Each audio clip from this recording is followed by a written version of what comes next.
Hello, हाय, नमस्कार प्यारे साथियों, कैसे हैं आप सब लोग? आशा करती हूँ आप सब लोग ठीक होंगे और अपनी तैयारी भी अच्छे से कर रहे होंगे। तो हमारी जो क्लास चल रही है ये है ईवीएस की और हमारा एक प्रैक्टिस सेट है, दूसरा प्रैक्टिस सेट है। पहला हमने देख लिया, अगर आपने वीडियो नहीं देखी है तो चैनल पर जाकर उसे ज़रूर देख लें क्योंकि इसमें हम क्या कर रहे हैं पीवाईक्यू अपना हम इसमें शामिल कर रहे हैं जो हमारा प्रीवियस ईयर क्वेश्चन से पूछे गए हैं। तो आप अगर पहली वीडियो नहीं देखे हैं तो चैनल पर जाइए और आप लोग उसे ज़रूर देख लें, ठीक है? तो चलिए शुरू करते हैं हम आज की अपनी क्लास। तो पहला क्वेश्चन हम देखते हैं कि कुडुक कहाँ के लोगों की बोलचाल की भाषा है? जो कुडुक बोली है एक मतलब भाषा है, ये कहाँ के लोगों की बोलचाल की भाषा है, ये पूछा गया है आपसे। तो पहला ऑप्शन है मिजोरम, दूसरा ऑप्शन है झारखंड, तीसरा ऑप्शन है अरुणाचल प्रदेश और चौथा ऑप्शन है असम। तो अगर हम कुड़ुक भाषा की बात करें तो यह झारखंड में बोली जाती है। तो ऑप्शन नंबर हमारा जो बी है ये हमारा राइट आंसर हो जाएगा। ऑप्शन नंबर बी हमारा राइट आंसर हो जाएगा। अगर हम मिजोरम की बात करें तो यहाँ पर मिजी और अंग्रेजी बोली जाती है। मिजी को लुसाई भाषा भी बोलते हैं। तो मिजोरम में मिजी और लुसाई, मिजी को ही लुसाई कहा जाता है और अंग्रेजी यहाँ पर बोली जाती है। अगर हम अरुणाचल प्रदेश की बात करें तो यहाँ पर हिंदी और इंग्लिश बोली जाती है। असम में असमिया बोली जाती है। ठीक है, यहाँ की क्या है ये प्रशासनिक भाषा है। ठीक है, अब हम देखते हैं अपना अगला क्वेश्चन। इस प्रकार के क्वेश्चन आपके एग्जाम में आते हैं। ठीक है, तो इसे आप बहुत अच्छे से देखिएगा। ये जो अभी सेकेंड नंबर का क्वेश्चन है, क्वेश्चन ये कहा गया है कि आपका घर एक्स पर स्थित है। आपका घर कहाँ स्थित है? एक्स पर स्थित है। और आपका विद्यालय वाई पर स्थित है। यद्यपि आपका विद्यालय ठीक सामने है। ठीक है, मतलब विद्यालय और अस्पताल आमने सामने है, लेकिन व्यस्त राजमार्ग मतलब जो सड़क बीच में है वो कैसा है? व्यस्त है। तो व्यस्त होने के कारण आप सीधा नहीं जा सकते, अतः आप सबसे पहले उत्तर में जाएंगे। तो सबसे पहले कहाँ जाएंगे आप? तो उत्तर में जाएंगे। अब हम नीचे अपना सॉल्व करते हैं। देखिए, ये रहा एक्स। ठीक है, अभी कह रहे हैं कि यक्स हमारा घर है, हम घर से जा रहे हैं हॉस्पिटल की तरफ। तो इन्होंने कहा पहले हम उत्तर में जाएंगे। तो एक्स के उत्तर में चले गए 100 किलोमीटर, 100 मीटर मतलब। ठीक है, फिर ठीक पश्चिम में 75 मीटर जाएंगे। तो ये उत्तर हो गया, पश्चिम इधर हो गया कितना? तो 75 मीटर जाएंगे। इन्होंने कहा और अंत में 100 मीटर दूरी दक्षिण में। तो ये पश्चिम में, नीचे हमारा दक्षिण हो गया। तो यहाँ पर हो गया और ये भी 100 है। ठीक है, तो यहाँ कहा गया है कि दक्षिण में वाई पर अपने विद्यालय पर पहुंच जाते हैं। ठीक है, तो वाई पर विद्यालय के सापेक्ष आपका घर एक्स किस दिशा में है? तो ये रहा आपका हॉस्पिटल। ठीक है, और यहाँ जो है ये जो दूरी है ये दी गई है 75। तो दूरी यहाँ हो जाएगी 75 मीटर। और दक्षिण के इस साइड पर क्या आएगा? पूरब आएगा। तो हो जाएगा 75 मीटर पूर्व। तो ऑप्शन नंबर सी हमारा राइट आंसर हो जाएगा। आशा करती हूँ आपको समझ में आया होगा। अगर नहीं आया होगा तो आप वीडियो को दोबारा देख लीजिएगा, क्योंकि ये क्वेश्चन आपका पूछा जाता है। 2019 में पूछा गया था, 21 में भी पूछा गया था। ठीक है, और ये इसमें भी पूछा गया है। तो ऑप्शन नंबर हमारा इसका सी सही हो गया। अब हम बात करते हैं क्वेश्चन नंबर अगले की। ठीक है, तो क्या कहा गया है इसमें कि कोई रेलगाड़ी नागरकौल से 5 जून 2000 को प्रातः 4:15 पर स्टेशन से छूटती है। ठीक है, फिर 7 जून 2000 को 3 प्रातः मतलब सुबह 3:15 पर गांधीधाम पहुंचती है। रेल द्वारा रेल द्वारा चली गई दूरी, जो कुल दूरी है वो है 2640 किलोमीटर। तो यात्रा की अवधि में रेल की औसत चाल आपको ज्ञात करनी है। तो चाल बराबर होता है दूरी बटा समय। तो सबसे पहले आप क्या करेंगे? समय निकालेंगे, क्योंकि दूरी यहाँ पर दी गई है। तो दूरी देखिए ये कब चला है? तो 5 जून को चला है, पहुंचा है 7 जून को। तो 5, 6, 7 कितने बजे चले हैं? 4:15 पर। तो ये 4:15 पर चले और 6 तारीख को सुबह 4:15 हो जाएगा यहाँ भी। तो 4:15 और 7 को कब पहुँचे हैं? तो 3, इसको भी 4 ही अभी मान लेते हैं। ठीक है, कि ये कब पहुँचे हैं? 4:15 पर ही पहुँचे हैं। अभी माइनस कर देंगे, 1 घंटा पहले पहुँच गए हैं। तो 24 घंटा ये हो गया, 24 ये हो गया। अब 24 में से 1 घटा देंगे 23, तो 24 और 23 कितना हो गया, 4 3 7 और 2 2 4, 47 घंटा इनका हो गया समय। तो समय हमारा कितना है, 47 घंटा है। समय कितना है, ध्यान रखेंगे, 47 घंटा है, ठीक है।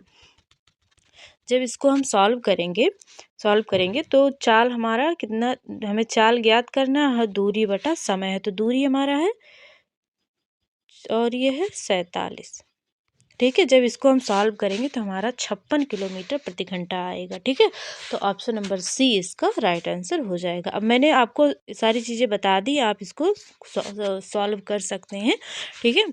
तो किलोमीटर प्रति घंटा में ही बतानी है। अगर मीटर में बताना होता तो आपको 5/18 से गुणा करना होता, लेकिन यहाँ कुछ नहीं करना, बस इसी को जब सॉल्व करेंगे तो सी आएगा। लेकिन ये जो क्वेश्चन है आयोग द्वारा, इसमें सभी को कॉमन नंबर दिया गया है। अब क्यों दिया गया है ये तो वही बता पाएंगे, ठीक है। तो चलिए अगला क्वेश्चन देखते हैं। अगला क्वेश्चन हमारा है कि बिहार के लोगों के लिए मधुमक्खी पालन प्रारंभ करने की सबसे अच्छी अवधि मतलब कौन सी है। तो जो बिहार के लोग हैं, बिहार में एक है मधुबनी जिला, वहाँ पर क्या करते हैं, मधुबनी ने मुजफ्फरपुर है, ठीक है। तो वहाँ पर मधुमक्खी पालन बहुत अधिक मात्रा में होती है। जो मधुमक्खी होती है, इनके लीची के जो फूल होते हैं बहुत ज़्यादा लुभाते हैं। और जो मधुमक्खी के अंडा देने का समय होता है वो अक्टूबर से दिसंबर होता है। तो जो इनके पालने का सही समय है वो है अक्टूबर से दिसंबर, ठीक है। तो हमारा जो राइट आंसर हो जाएगा ऑप्शन नंबर ए हो जाएगा, अक्टूबर से दिसंबर, ठीक।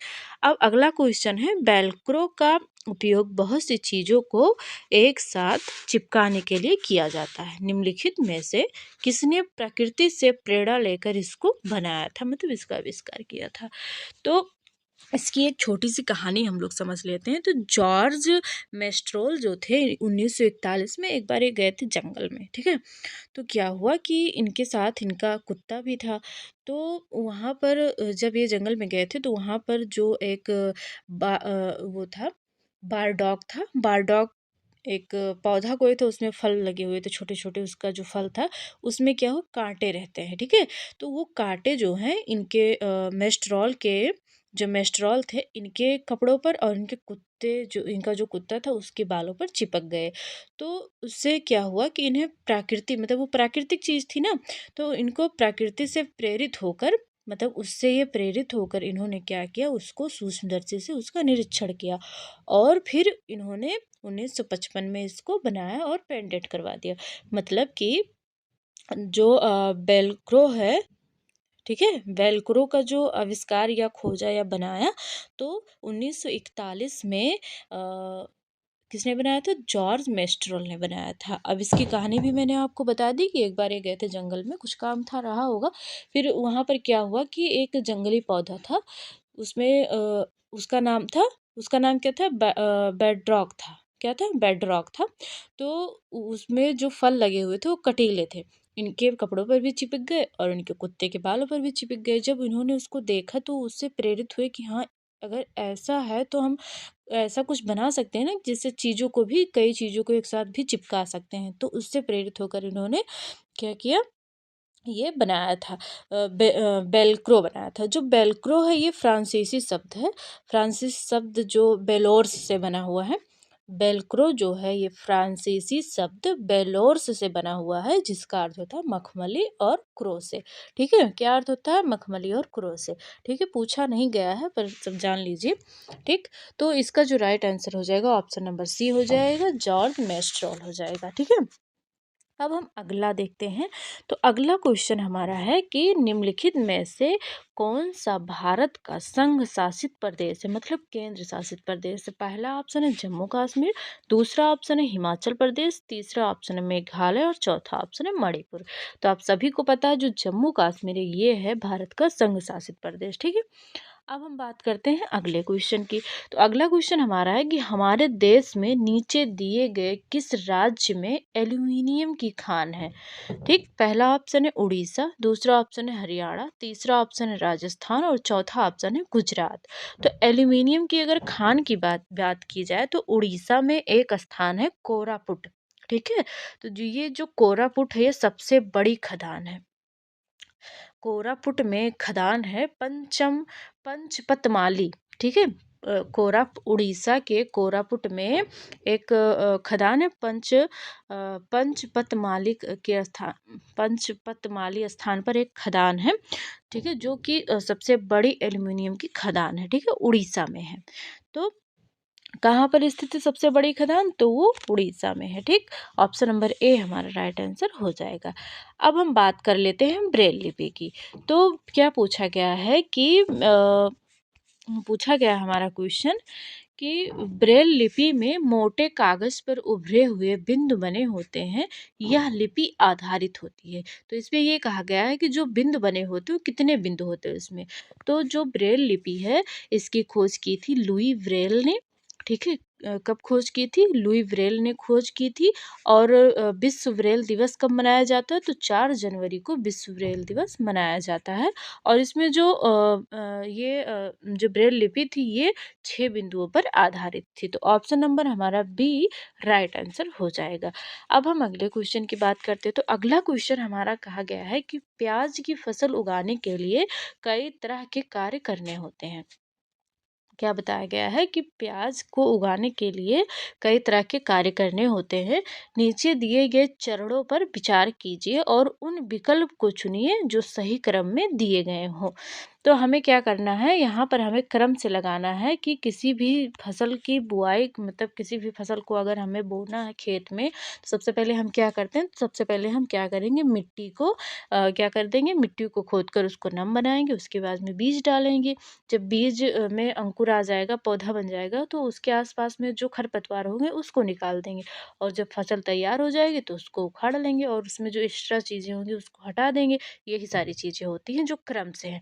तो इसमें क्या दिया गया, पहला ऑप्शन है कि मृदा को खोदकर नम बनाना। तो ये पहला काम तो यही होता है। प्याज के ऊपर की सूखी पत्तियों को हटाना, ये नहीं। बीज बोना, यहाँ बीना लिख के है, बीना नहीं होगा, बोना होगा। तो यहाँ पर क्या होगा, बीज बोना। तो पहला हमारा ये हो गया, दूसरा ये हो गया। फिर जब हम बीज बो देंगे तो उसके जब उसमें अंकुर आ जाएगा, पौधा बन जाएगा और उसके आसपास जब खरपतवार होंगे तो उसको हटा देंगे। तो तीसरे नंबर पर ये आ जाएगा। और उसके बाद हम जब फसल तैयार हो जाएगी तो क्या करेंगे, हम उसको उखाड़ लेंगे और उखाड़ने के बाद में जो उसकी सूखी पत्तियां होंगी उसको हटाएंगे। तो ये सी इसमें तो दिया नहीं गया, एक मिनट रुक जाइए। तो पहला हमारा क्या था, पहला देख लीजिए, 1 2 3 4 और 5। तो ए पहले आएगा, उसके बाद में आएगा सी। तो ए सी कहाँ, सिर्फ पहले ऑप्शन में। तो ऑप्शन नंबर ए ही हमारा सही होगा। पूरा मिला लेते हैं, ए सी उसके बाद में डी। तो ए सी डी फिर ई और उसके बाद में सबसे लास्ट में बी आएगा। तो ऑप्शन नंबर ए हमारा राइट आंसर हो जाएगा। ठीक है, अब हम अगला अपना देख लेते हैं। तो अगला क्वेश्चन हमारा है कि हमारे देश में एक स्थान है। ठीक है, हमारे देश में मतलब भारत में एक स्थान है जिसे ठंडा रेगिस्तान कहते हैं। जिसे क्या कहते हैं, ठंडा रेगिस्तान कहते हैं। यहाँ क्षेत्र ऊंचा, सूखा, ऊंचा और कैसा होता है, समतल होता है।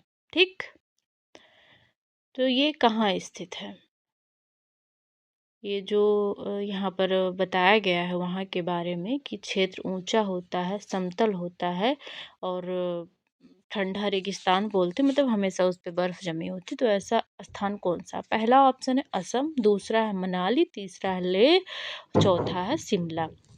तो इसका जो राइट आंसर हो जाएगा ऑप्शन नंबर सी हो जाएगा, लेह लद्दाख। ठीक है, अब हम अगले क्वेश्चन की बात कर लेते हैं। अगला क्वेश्चन है, नीचे दिए गए फसलों और सब्जियों में से उन्हें चुनिए जिनमें बीज होते हैं।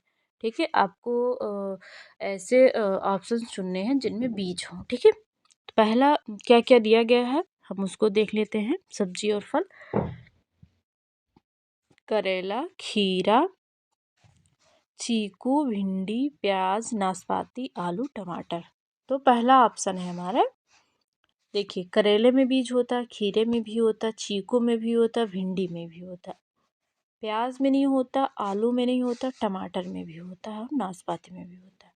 तो अब हमें वो ऑप्शन हटाना है जिसमें आलू और प्याज हो। ठीक, तो इसमें तो भाई दो ऑप्शन है। देखिए, चीकू, टमाटर, करेला, खीरा, इसमें तो बीज होते हैं। करेला, खीरा, भिंडी, चीकू, दो ऑप्शन है ना, तो यहाँ कर लेते हैं, आलू कर लेते हैं। ठीक, लीजिए सही हो गया।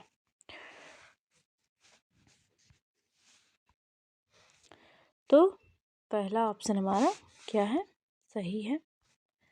ये इसमें सारे बीज वाले हैं, और बाकी में जो है आप जहाँ जहाँ प्याज और आलू उसको काट दीजिए। देखिए, यहाँ आलू है, यहाँ प्याज है, यहाँ प्याज है, तो ये कट गया। ऑप्शन नंबर ए हमारा राइट आंसर हो गया। अब हम देखते हैं अगला क्वेश्चन। नीचे दिए गए कौन सा जंतु भालू जैसा दिखता है, परंतु भालू नहीं है, वो दिखता भालू जैसा पर है नहीं वो। यह दिन के लगभग 17 घंटे वृक्षों की शाखाओं से उल्टा लटक कर सोकर बिताता है और उसी वृक्ष की पत्तियों को खाता है। तो हमने स्लॉथ के बारे में पढ़ा था कि जो इसका जीवन काल होता है लगभग 40 वर्ष का होता है, और अपने जीवन काल में ये सिर्फ 8 वृक्षों की पत्तियों को खाता है। मतलब ये एक वृक्ष पर ये 5 साल रहता है। ठीक, और ये इतना आलसी जानवर है कि केवल सौंच के लिए ही पेड़ से नीचे उतरता है। ठीक है, तो ये हो गई छोटी मोटी बातें स्लॉथ के लिए। तो ये जो सारी विशेषता दी गई है स्लॉथ के बारे में, तो ऑप्शन नंबर सी हमारा राइट आंसर हो जाएगा। अब हम अगला क्वेश्चन देख लेते हैं।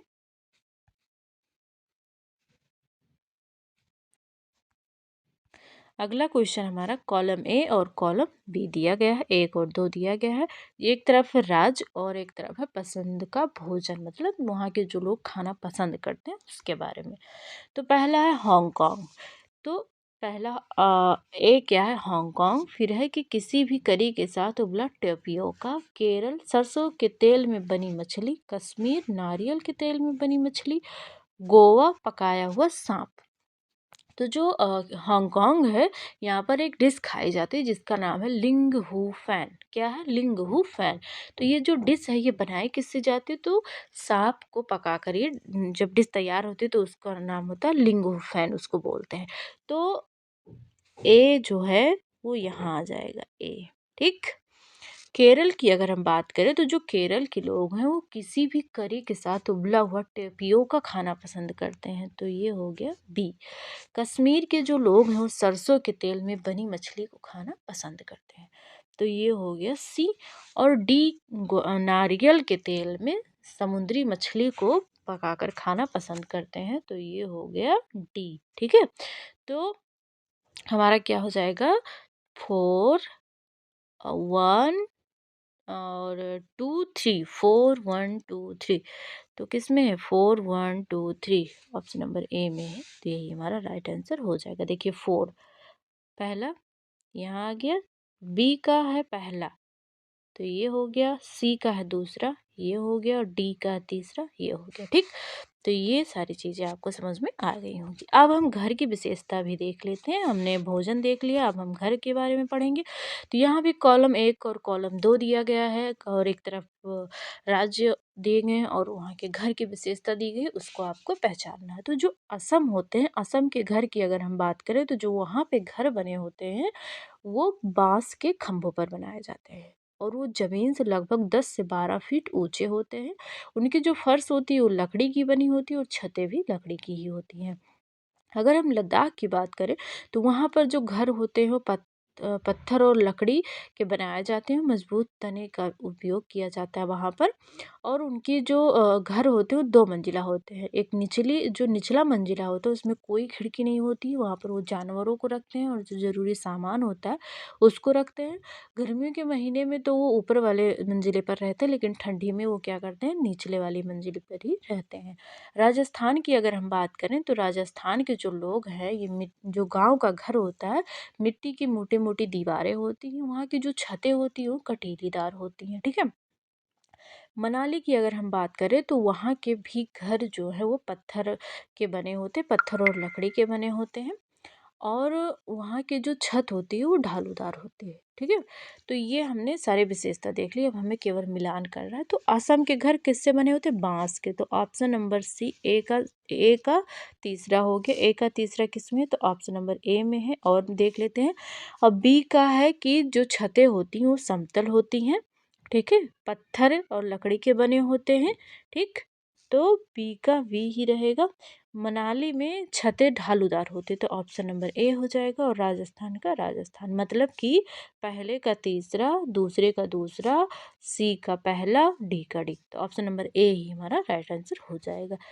अब हम बात करते हैं अगले क्वेश्चन की। तो अगला क्वेश्चन हमारा है, हमारी पृथ्वी ग्लोब की भांति गोल है। हमारी जो पृथ्वी है वो ग्लोब की भांति ही गोल है। वास्तव में पृथ्वी के ऊपर नीचे कुछ नहीं होता। ठीक है, यह सब सापेक्ष है। वास्तव में पृथ्वी के पृष्ठ पर नीचे दिए गए जिस देश के लोगों के सापेक्ष उल्टे खड़े हैं वह देश है। मतलब ये कह रहा है कि मान लीजिए ये ग्लोब है, तो हम लोग यहाँ हैं, तो हमारे उल्टे पे कौन है, ये पूछ रहा है, मतलब हमारे विपरीत। तो ये है हमारा अर्जेंटीना, इसका राइट आंसर हो जाएगा। ठीक है, अगले क्वेश्चन की बात करते हैं। अगला क्वेश्चन हमारा है कि अपने खेतों से अधिक उपज प्राप्त करने के लिए कोई किसान उर्वरकों और कीटनाशक का अधिक उपयोग करके खेत में धान की फसल बार बार उगा रहा है। उनका यह व्यवहार खेत की मृदा को क्या करेगा? खराब कर देगा कि उर्वरक बना देगा? ये हम देखेंगे ऑप्शन से।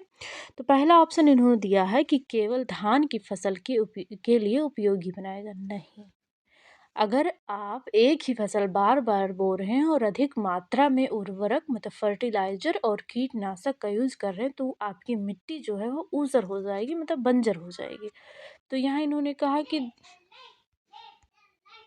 क्वेश्चन हम लोग दोबारा पढ़ लेते हैं। क्वेश्चन क्या है कि अपने खेतों से अधिक उपज प्राप्त करने के लिए कोई किसान उर्वरक मतलब फर्टिलाइजर और कीटनाशक जो दवा आती है का अधिक उपयोग करके खेत में धान की फसल बार बार लगाता है। उनका यह व्यवहार खेत की मृदा को क्या करेगा? बंजर कर देगा कि ऊसर कर देगा, मतलब कि उपजाऊ बनाएगा, या क्या कर देगा? उसको बंजर बना देगा। ठीक है, तो अगर आप खेत में एक ही खेत में बार बार एक ही फसल को उगा रहे हैं और कुछ टाइम के लिए उसको नहीं छोड़ रहे हैं, ठीक है, और उसमें अधिक से अधिक फर्टिलाइजर और कीटनाशक का उपयोग कर रहे हैं, तो धीरे धीरे वो आपकी जो मिट्टी है वो क्या हो जाएगी? बंजर हो जाएगी। मतलब कि उसमें जो उर्वरकता है, मतलब उर्वरक क्षमता जो वो मिट्टी की ख़त्म हो जाएगी, ये मान लीजिए। तो पहला ऑप्शन इन्होंने कहा कि केवल धान की फसलों के लिए उपयोगी बनाएगा। दूसरा ऑप्शन है कि अन्य फसलों के लिए उपजाऊ बनाएगा, जुताई और बुआई के लिए उपयुक्त बनाएगा। और डी ऑप्शन है कि अंततः किसी भी फसल को उगाने के लिए अनुपयुक्त बनाएगा। हाँ, यही हमारा राइट आंसर हो जाएगा, ऑप्शन नंबर डी। बाकी तीनों ऑप्शन हमारे गलत हैं। अब अगला क्वेश्चन हमारा है कि निम्नलिखित में से कौन सा समूह ईवीएस में सुझाए गए 6 थीमों में से 4 को सही ढंग से बताया गया है? तो जो ईवीएस है, ईवीएस में 6 थीम है और उसके 4 उप थीम है। वो सारी चीज़ें हमने आपको कल भी बताई थी, तो आज भी बताया दे रहे हैं और दिखाए भी दे रहे हैं कि कहाँ है। ठीक है, कौन कौन सी हैं। तो ये हमारी 6 थीम है, 6 मुख्य थीम है और 4 उप थीम है। तो ये जो 6 थीम दी गई इसी को ही आपको कहा गया है कि इसको क्या करना है, आपको अरेंज करना सही सही जो है। पहला जो थीम है वो है परिवार और मित्र। पहली थीम क्या है? परिवार और मित्र। दूसरी थीम है भोजन। तीसरी है पानी। चौथी है आवास और पांचवी है यात्रा। छठी है हम चीज़ें कैसे बनाते हैं। उपथीम भी हम लोग देख लेते हैं। तो परिवार और मित्र के अंतर्गत 4 उपथीम आती हैं। कौन कौन सी? आपसी संबंध, काम और खेलकूद, जानवर और पौधे। ये हमारे हो गए थीम और उपथीम। ठीक है, तो थीम को प्रकरण बोलते हैं, उपथीम को उप प्रकरण बोलते हैं। ठीक है, तो अब हम क्वेश्चन अपना, तो ये रहा हमारा क्वेश्चन। अब हमारे थीम में क्या था कि इसमें क्या क्या दिया गया है, ऑप्शंस देख लेते हैं। पौधा, जानवर, परिवार और भोजन पदार्थ। परिवार और मित्र था, जानवर, पौधे, पदार्थ ये सही नहीं है। ठीक है, क्योंकि परिवार यहीं आप देख लीजिए, परिवार और मित्र है आपका, इन्होंने परिवार और भोजन दे दिया। परिवार और मित्र, भोजन, पानी, यात्रा, ये सही लग रहा है हमें। ठीक है? चीज़ें जो हम बनाते हैं और करते हैं, ये हमारा है ही नहीं है। हम चीज़ें कैसे बनाते हैं ऐसी है, ये भी गलत हो गया। फिर है काम, ये तो हमारी उपथीम है, डी वाला जो है ये उपथीम है। तो इसलिए ऑप्शन नंबर बी हमारा राइट आंसर हो जाएगा। कौन-सा सही हो जाएगा? ऑप्शन नंबर बी हमारा राइट आंसर हो जाएगा, ठीक है? अब अगला क्वेश्चन हमारा है पेडागोजी से है कि शिक्षार्थियों के पोर्टफोलियो पोर्टफोलियो बनाने के अच्छे तरीकों के लिए क्या है? मतलब अच्छे तरीके क्या हैं? पोर्टफोलियो अगर बनाना है शिक्षार्थी के लिए तो जो अच्छा तरीका वो क्या है? तो जो पोर्टफोलियो इसके बारे में थोड़ा-सा हम जान लेते हैं। तो अगर हम पोर्टफोलियो की बात करें कि ये क्या है, तो ये जो पोर्टफोलियो होता है इसमें समय-समय के साथ बच्चों के जो कौशल, विकास, रुचि, इन सभी को ये दर्शाता है और इसमें बच्चों की जो विशिष्ट चीज़ें होती हैं, विशिष्ट आवश्यक चीज़ें होती हैं, बच्चे जो करते हैं, उनमें क्या-क्या कमियाँ हैं, क्या-क्या खूबियाँ हैं, ये सारी चीज़ें इसमें लिखी जाती हैं, ठीक है? तो ये पोर्टफोलियो होता है, इनमें शैक्षिक कार्य, कलाकृति, फ़ोटो, वीडियो, ग्राफिक नमूने, इन सारी चीज़ों को क्या किया जाता है, एक फ़ाइल या फ़ोल्डर में रख दिया जाता है और समय-समय के जो बच्चों के कौशल होते हैं, उनकी जो रुचियाँ होती हैं, इन सभी को भी ये क्या करता है, दर्शाता है क्योंकि इन सभी को इसमें शामिल किया जाता है। हम देखते हैं कि पोर्टफोलियो के बारे में क्या-क्या अच्छी-अच्छी चीज़ें बताई गई हैं कि उसमें क्या-क्या शामिल कर सकते हैं। तो पहला ऑप्शन क्या दिया गया है कि एक विशिष्ट कारण के आधार पर पोर्टफोलियो में शामिल किए जाने वाले कार्य का चयन। विशिष्ट मतलब कि सारी चीज़ें नहीं, जो विशिष्ट है मतलब जो अच्छी चीज़ें हैं उसमें अच्छा तरीका पूछा गया है। तो जो अच्छी-अच्छी चीज़ें हैं मतलब कि उन्हें हमें शामिल करना है। जो पहला ऑप्शन है ये तो हमारा सही है। एक शिक्षार्थी के सभी कार्यों के वस्तुओं का चयन नहीं, सभी को नहीं करना, केवल विशिष्ट को करना है, ठीक है? शिक्षार्थी को अपने कार्य का चयन और उसको पोर्टफोलियो में शामिल करवाना, ये भी सही है।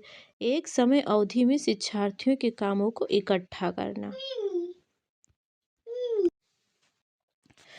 तो हमारे ऑप्शंस क्या थे हम देख लेते हैं। तो फिर हमारा है कि शिक्षार्थियों को अपने कार्य का चयन और उसको पोर्टफोलियो में शामिल करवाना, ये भी है। पहला तो हमारा सही था लेकिन बी हमारा गलत था। यहाँ पर सभी की बात की गई लेकिन हमें विशिष्ट चीज़ों को शामिल करना है। फिर अगला है कि एक समय अवधि में शिक्षार्थियों के कामों को इकट्ठा करना, ये भी सही है। तो ये सी डी हमारा सही है, बी गलत है। तो किस ऑप्शन में? ऑप्शन नंबर डी में है। तो ऑप्शन नंबर डी हमारा राइट आंसर हो जाएगा। अब हम बात करते हैं एनसीएफ 2005 के अनुसार ईवीएस पाठ्यक्रम के बारे में कौन सा कथन सही है? पहला ऑप्शन है ईवीएस पाठ्यक्रम को पर्यावरण, शिक्षा और सामाजिक विज्ञान को एकीकृत के रूप में प्रस्तुत किया गया है। मतलब कि एकीकृत का मतलब होता है एकीकरण करना कि एक साथ मतलब एक ही विषय में जब कई विषयों को मिलाकर पढ़ाया जाए तो वो एकीकरण होता है, ठीक है? तब एकीकृत होता है। तो ये नहीं होगा यहाँ पर सामाजिक विज्ञान और पर्यावरण की ही केवल बात की गई है, तो ये नहीं होगा क्योंकि बच्चा पर्यावरण के साथ हाँ सीखता है, ये बात नहीं कि सामाजिक विज्ञान नहीं सीखता, लेकिन और चीज़ें भी सीखता है और भी शामिल करना चाहिए था इसमें। अगला ऑप्शन है कि ईवीएस पाठ्यक्रम सामाजिक विज्ञान और पर्यावरण शिक्षा का विषयगत एकीकरण है। ईवीएस पाठ्यक्रम विज्ञान और पर्यावरण शिक्षा का एकीकरण है? नहीं, उसमें ये समाज से भी सीखता है, विज्ञान से भी सीखता है। फिर अगला है कि ईवीएस पाठ्यक्रम विज्ञान, सामाजिक विज्ञान और पर्यावरण शिक्षा का एकीकरण है। हाँ, ये सही है। इसमें विज्ञान भी होगा, सामाजिक विज्ञान और पर्यावरण तीनों हमारे शामिल होंगे। तो ऑप्शन नंबर डी हमारा राइट आंसर हो जाएगा। अब अगला क्वेश्चन हम अपना देख लेते हैं। तो अगला क्वेश्चन क्या है कि ईवीएस शिक्षक ने अपने शिक्षार्थी को पड़ोस में होने वाले विभिन्न ईंधनों पर एक सर्वेक्षण करने को कहता है। जो ईवीएस का टीचर है वो अपने बच्चों से क्या कहता है कि आप अपने आस पड़ोस में जो ईंधन यूज हो रहे हैं उनके सर्वेक्षण करें और इस सर्वेक्षण के संचालन के दौरान मतलब जब वो सर्वेक्षण कर रहे हैं तो इस दौरान उनमें कौन सा कौशल विकसित होगा? देखिए, जब बच्चे आस पड़ोस में जाएंगे, लोगों से पूछेंगे, अब उनको सर्वेक्षण करने के लिए कहा गया तो वो लिखेंगे जरूर, जो जो बताया जाएगा उसको नोट करेंगे। तो एक तो उनका क्या हो जाएगा, रिकॉर्डिंग का हो जाएगा कि वो रिकॉर्ड कर रहे हैं सारी चीज़ें। और फिर जब लोग उनसे बातें करेंगे, उस चीज़ में बताएंगे कि हाँ, हम मैं चूल्हे पर बना रही हूँ, मतलब लकड़ी पे खाना बनाती हूँ, मैं एलपीजी का यूज़ कर रहे हैं, हम इंडक्शन या हीटर का यूज़ कर रहे हैं खाना बनाने के लिए, तो वो क्या करेंगे, उनको ध्यान से सुनेंगे, ठीक है? तो उनमें सुनने का कौशल विकसित होगा और रिकॉर्डिंग मतलब अभिलेखन का, लिखने का कौशल विकसित होगा। तो हमारे जो ऑप्शंस दिए गए हैं क्या है, तो इसका जो राइट आंसर हो जाएगा ऑप्शन नंबर सी हो जाएगा, क्योंकि बच्चे जो होंगे वो जो बता रहे हैं उनको रिकॉर्ड करेंगे और उनकी बातों को ध्यानपूर्वक सुनेंगे, तो उनमें सुनने का कौशल विकसित होगा और रिकॉर्डिंग मतलब अभिलेखन मतलब लिखने का भी कौशल विकसित होगा। तो ऑप्शन नंबर सी इसका राइट आंसर हो जाएगा। ऑप्शन नंबर डी, सॉरी, अगले क्वेश्चन की बात करते हैं। तो सीखने के लिए निरंतर आकलन के लिए आवश्यक तत्व क्या है? सीखने के लिए निरंतर आकलन के लिए जो आवश्यक तत्व हैं वो क्या है, कि जब बच्चा सीख रहा है और उसका आप क्या कर रहे हैं, आकलन कर रहे हैं, तो उसकी आवश्यकता क्या है? तो पहला ऑप्शन है, इसका उपयोग बच्चों के बारे में फैसला सुनाने के लिए किया जाता है कि ये बच्चा अच्छा है या अच्छा नहीं है। नहीं, ये निगेटिव है, ये गलत हो जाएगा। ठीक है, इसे सीखने की स्थितियों में निहित किया जाना चाहिए। अगला है, यह शिक्षकों को उनकी शिक्षण अधिगम विधि को समायोजित करने की गुंजाइश पैदा करता है, मतलब कि इससे जो शिक्षक अपनी क्या लाते हैं, शिक्षण अधिगम विधि जो वो प्रयोग कर रहे हैं, मतलब जो शिक्षण विधि जो पढ़ाते समय बच्चों को सिखाते समय यूज कर रहे हैं, तो इस जब वो अवलोकन करेंगे, अगर जिस विधि से उन्होंने बच्चों को पहले पढ़ाया है, अगर उससे जब उन्होंने क्या किया, उसका अवलोकन किया, मतलब बच्चों से प्रश्न पूछे या और सारी चीज़ें देखी, तो जो पढ़ाया था उसके बारे में बच्चों को कम समझ में आया, तो जिस विधि से उन्होंने पढ़ाया था उसको बदल देंगे, दूसरी विधि का यूज़ करेंगे। तो इसमें क्या होगा, उनकी जो शिक्षण विधि है, अधिगम विधि है, उसको समायोजित करने को उनको गुंजाइश, तो ये तो हमारा सी सही है, ठीक है। फिर यहाँ विद्यार्थियों को अपने काम की निगरानी और सुधार के लिए कोई गुंजाइश प्रदान नहीं करता, करता है भाई। तो ये जो है नहीं दिया गया है, ये गलत है, क्योंकि जो बच्चे हैं वो जब अपना काम, देखिए, जब बच्चों ने, मान लीजिए आपने एक बच्चे को एक वृक्ष के बारे में बताया, ठीक है, और फिर बाद में आपने क्या उससे पूछा, वो नहीं बता पाया, तो वो क्या करेगा, जो उसने नहीं बता पाया उसको फिर से दोबारा रिकॉल करेगा, उसको पढ़ेगा, ये सारी चीज़ें करेगा ना। तो यहाँ पर इन्होंने कहा कि सुधारने का कोई गुंजाइश ही नहीं, नहीं, ये गलत है, वो सुधारेगा उसको भाई। तो ये गलत हो गया, पहला भी हमारा गलत हो गया। तो बाकी बचे दो ऑप्शन, तो बी और सी हमारा राइट आंसर हो जाएगा। तो किस ऑप्शन में है, तो ऑप्शन नंबर हमारा, ऑप्शन नंबर सी इसका राइट आंसर हो जाएगा, ठीक है। तो आगे बढ़ते हैं, आगे क्या बढ़ेंगे, ये आज का था हमारा लास्ट क्वेश्चन। तो आशा करती हूँ इतनी चीज़ें आपको समझ में आई होंगी, और अगर वीडियो अच्छी लगी हो और आपको लगा कि हाँ, ये क्वेश्चन आपके लिए महत्वपूर्ण है भाई, क्योंकि पी वाई क्यू है, और इस प्रकार के ही क्वेश्चन आपके एग्जाम में आपको देखने को मिलेगा, ठीक है। तो अगर वीडियो अच्छी लगी हो तो लाइक कर दीजिएगा, अगर चैनल पर पहली बार आए तो चैनल को सब्सक्राइब भी कर लीजिएगा। चलिए, मिलते हैं अगले एक नए प्रैक्टिस सेट के साथ। आज के लिए इतना ही, और आप सभी का बहुत बहुत धन्यवाद हमसे जुड़ने के लिए, ठीक है।